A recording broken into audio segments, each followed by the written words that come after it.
لگڑے فقیر کے بھیس میں بادشاہ اوڈیسیس اب اپنے ایتھکا پہنچ گیا، ایتھکا کا دورہ کر رہا ہے، فقیر رینگ رہا ہے۔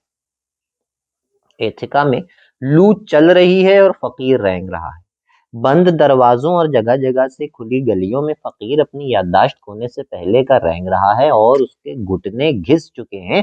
فقیر کو لکھنا نہیں آتا، فقیر رینگ رہا ہے۔ گھسے ہوئے گھٹنوں والے فقیر کو لکھنا نہیں آتا ہے، ورنہ وہ لکھ کر اپنے گلے یا پشت پر لٹکا لیتا اور جن کو پڑھنا آتا انہیں پتا چل جاتا کہ فقیر کا مدعا کیا ہے۔ فقیر کو لکھنا آتا تو وہ کہانی لکھتا جو اس کی گردن میں پڑی تختی سے بہت بڑی ہے۔ فقیر کے گلے میں گھنٹی پڑی ہے، گھنٹی خطرے کی ہے، ٹیلیمیکس، خطرہ بھانپ گیا ہے، فقیر کو پہچانتا ہے، مگر گھر یہی بتاتا ہے کہ اگر فقیر کو کہانی برابر تختی مل جائے تو وہ چل ہی نہ پائے، تو وہ روز تھوڑی سی لکھ لیتا ہے۔ فقیر رینگ رہا ہے، دم نکلتا جا رہا ہے، کیا کروں۔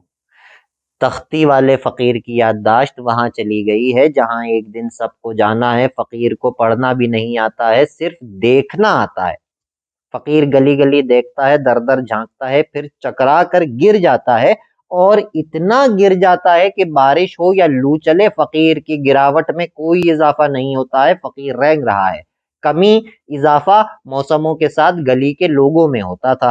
دروازے کھلتے اور بند ہوتے رہتے تھے، مگر اب جو دروازے بند ہیں ان پر سبزے کا پہرا ہے، اور جو کھلے ہیں وہ یوں کھلے کے کھلے رہ گئے ہیں کہ پردے کا انتظام مکڑیوں نے سنبھال لیا ہے۔ شہر کا شہر کہیں چلا گیا ہے، اور یہ فقیر کے گرنے کے بعد کا واقعہ ہے۔ فقیر رینگ رہا ہے، دم نکلتا جا رہا ہے، کیا کروں۔